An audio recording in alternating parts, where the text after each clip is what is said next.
तो exam cancel हो गया यूपी कांस्टेबल का, और ये आप सब लोगों की बहुत बड़ी जीत है और ये आपके संघर्ष के बदौलत ही ये सारी चीजें हुई हैं। खैर, अब आपके पास समय है 6 महीने का। जो लोग ये कह रहे थे कि सर हमें टाइम नहीं मिल पाया था, लगभग 1.5 महीने का टाइम मिल पाया था, हमने उसी में तैयारी की और उसी के बाद में हमने पेपर दिया है, तो हमें नहीं लगता कि हमारा सिलेक्शन हो पाएगा। अब आपको सेकंड चांस मिला है। ये सेकंड चांस हर किसी को नहीं मिलता, बहुत कम लोगों को मिलता है। और जब सेकंड चांस मिलता है ना, तो उसमें पूरी जी जान लगा दिया जाता है। देखिए, ये वाला जो आपका क्वेश्चन पेपर था ना, आप ये मत सोचिएगा कि इसी तरीके से आपके क्वेश्चन आएंगे जो आपका एग्जाम होगा। अब 6 महीने के अंदर आपका एग्जाम हो जाएगा। अभी तो मान के चलो कि चुनाव आ जाएंगे, पॉसिबल है कि चुनाव के बाद ही आपका एग्जाम हो जाए।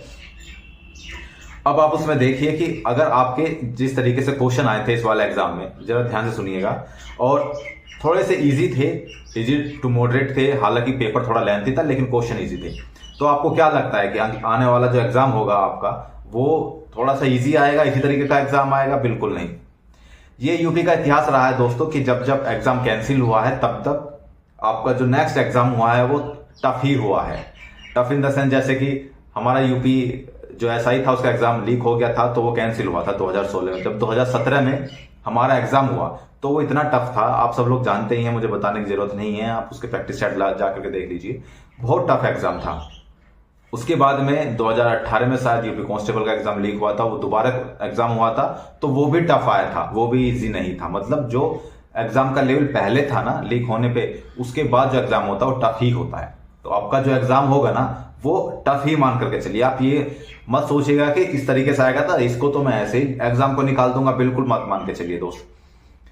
सरप्राइजिंग होता है आपका एग्जाम। सरप्राइजिंग का मतलब ये है कि आपके एग्जाम में, जैसे मानसिक अभिरुचि से हमने देखा कि कई क्वेश्चन लगातार आपके इतने लंबे लंबे लेंथी क्वेश्चन लगातार आपके क्वेश्चन पेपर में थे, और सब लोग ये मान करके चल रहे थे कि मानसिक अभिरुचि से अगर मैक्सिमम आए भी तो 5 क्वेश्चन आ जाएंगे, इससे ज्यादा नहीं आएंगे। लेकिन सरप्राइज क्या हुआ कि मानसिक अभिरुचि से, शांति व्यवस्था से और आपके पुलिस से रिलेटेड जितने भी क्वेश्चन थे उनकी संख्या इतनी बढ़ा दी गई कि बंदा उसको पढ़ते पढ़ते ही बहुत सारा टाइम निकल जा रहा है, वो बहुत लेंथी हो गए थे।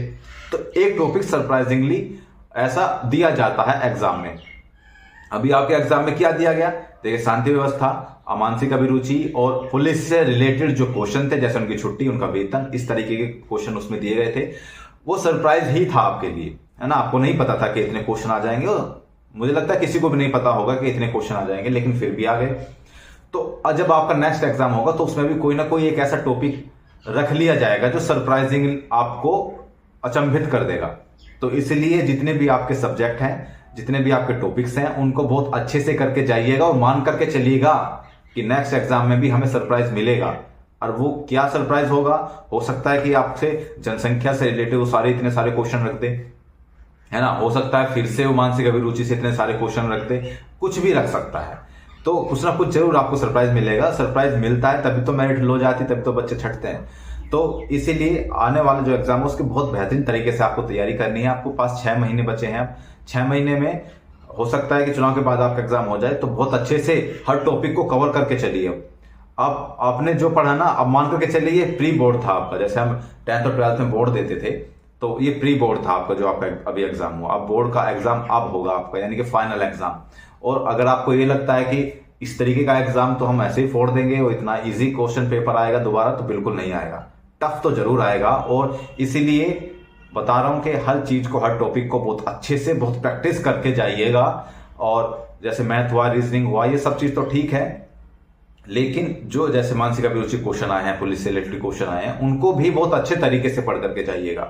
आप देखिएगा कि जब आप इन चीजों को पढ़ते हैं तो आपका माइंड थोड़ा डाइवर्स हो, मतलब थोड़ा सा फैलता है, थोड़ा सा माइंड सोचने की, समझने की शक्ति आपकी बढ़ती है। इसीलिए वो क्वेश्चन पूछे गए थे आपसे, ठीक है। तो सब कुछ अच्छे से पढ़िएगा।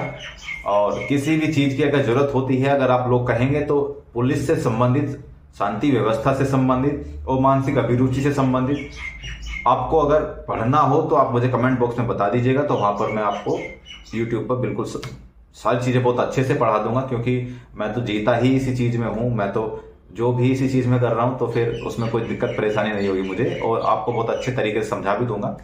तो बताइए कमेंट कर करके, अगर वो कमेंट अच्छे खासे आते हैं इस चीज के लिए, तो मैं उसकी क्लास शुरू कर दूंगा। मिलते हैं अगले वीडियो में, तब तक के लिए जय हिंद।